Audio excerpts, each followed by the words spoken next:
National income यानी कि राष्ट्रीय आय।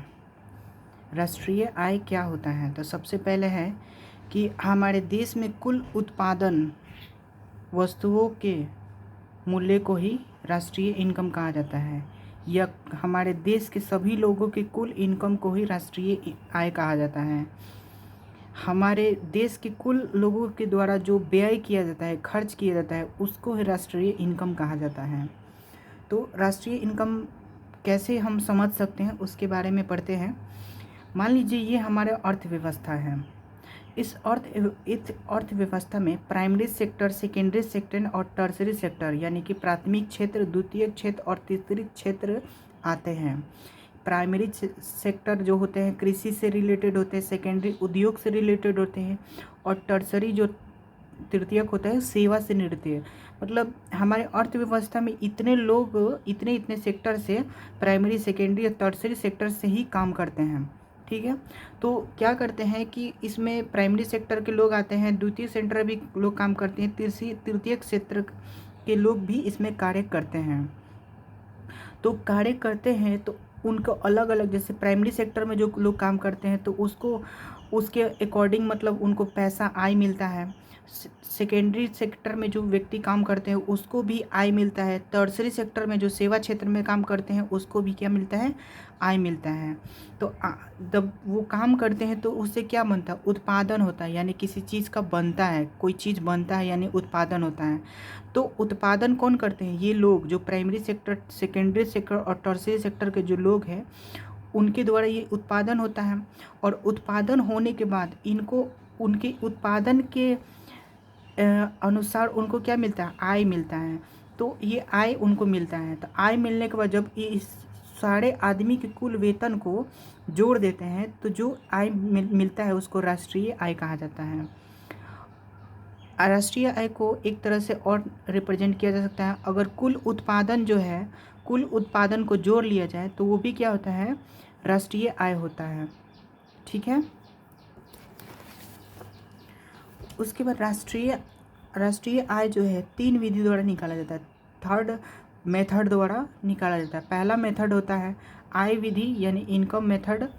दूसरा विधि होता है उत्पादन विधि यानी कि प्रोडक्शन मेथड। और तीसरा होता है कि व्यय विधि यानी कि एक्सपेंडिचर मेथड होता है। तो मैंने देखा कि जितना राष्ट्रीय उत्पादन होता है, मतलब जितना उत्पादन होता है हमारे देश में, उसी के अनुसार क्या मिलता है? उसी के अनुसार क्या मिलता है? हम लोग को आय मिलता है। तो अगर हम कुल उत्पादन को जोड़ लेते हैं तो उससे भी राष्ट्रीय आय निकलता है। तो हम मान लेते हैं कि जो राष्ट्रीय आय है डायरेक्टली प्रोपोर्शनल टू उत्पादन है। तो राष्ट्रीय आय इज डायरेक्टली प्रोपोर्शनल टू उत्पादन। ठीक है, अब डिफिनीशन क्या कहता है कि एक वित्तीय वर्ष के भीतर कोई एक साल के अंदर किसी देश में उत्पादित वस्तु और सेवा कुल अंतिम मूल्य, यानी कि किसी एक वर्ष में हमारे देश के अंदर जितना वस्तु और सेवा उत्पादित किया गया उनके कुल मूल्य को ही राष्ट्रीय आय कहा जाता है। अब राष्ट्रीय आय इनकम को 3 तरीक़े से मापा जा सकता है, 3 विधि से मापा जा सकता है। पहला होता है value added method. Value added method का मतलब होता है मूल्य वर्धित विधि, उसको उत्पादन विधि भी कहा जाता है। दूसरा होता है इनकम मेथड यानी आय विधि कहा जाता है। तीसरा होता है एक्सपेंडिचर मेथड यानी व्यय विधि या उपभोग विधि इसे कहा जाता है। तो नेशनल इनकम निकालने का प्रक्रिया कैसा होता है? कैसे हम नेशनल इनकम निकालते हैं? तो हम लोग जानते हैं कि हमारे देश में उत्पादन भी होता है, हमारे देश में जो इनकम जिनको मिलता है वो व्यय भी करते हैं, इनकम भी करते हैं। तो हमारे 3 विधि से हम लोग क्या करते हैं? पहले हम उसका जीडीपी निकालते हैं। 3 विधियों से हम क्या बढ़ते हैं? जीडीपी निकालते हैं, ग्रॉस डोमेस्टिक प्रोडक्ट। उसके बाद दूसरा होता है जीएनपी निकालते हैं। फिर जीएनपी निकालने के बाद एनएनपी एमपी निकालते हैं और एनएनपी एफसी निकालते हैं। इसी को राष्ट्रीय आय कहा जाता है। तो ये प्रोसेस है, इसके थ्रू ऐसे से जाकर हम लोग राष्ट्रीय इनकम निकालते हैं। तो सबसे पहले हम किसका निकालते हैं? जीडीपी निकालते हैं। जीडीपी कैसे निकलता है? तो हम जीडीपी आय विधि से भी निकाल सकते हैं, व्यय विधि से भी निकाल सकते हैं और उत्पादन विधि से भी निकाला जा सकता है। तो सबसे पहले हम देखते हैं कि उत्पादन विधि से हम जीडीपी कैसे निकालते हैं।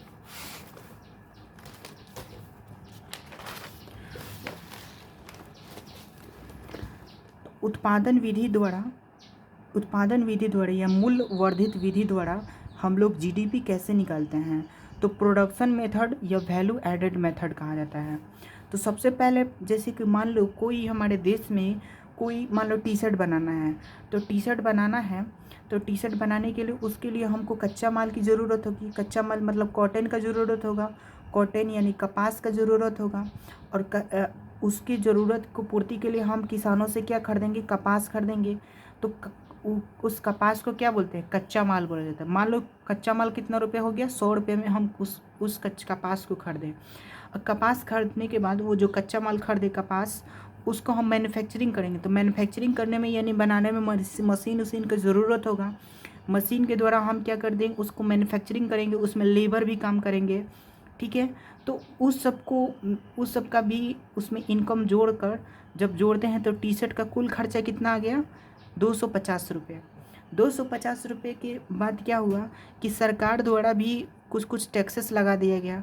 तो टैक्स मान लीजिए, टैक्सेस उस लगाने के बाद क्या हुआ, मार्केट में कितना में बिक रहे हैं, 300 में बिक रहे हैं।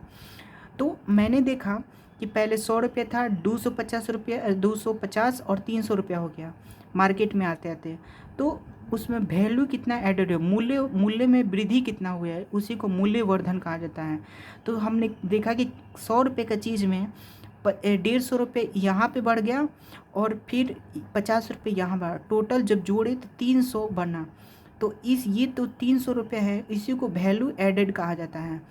इसी को 300 को वैल्यू एडेड, यानी कि एक टी शर्ट का दाम कितना हो गया, 300। वैसे वो जो कंपनी एक टी शर्ट को बनाने में 300 रुपये खर्चा किया, तो वो मान लो एक साल में कितना, 1 लाख क्या टी शर्ट को बना रहा है। तो जब 1 लाख टी शर्ट को जो बनाएगा तो 300 अगुने 1 लाख करेंगे, तो उसी को सकल मूल्यवर्धन कहा जाता है, ग्रॉस वैल्यू एडेड कहा जाता है। जो एक साल के अंदर जितना टी शर्ट बनाया हो और एक टी शर्ट का दाम जब गुना करते हैं तो 3 करोड़ रुपये उसको कमाई हुआ, यानी कि पर एक साल में टी शर्ट पे।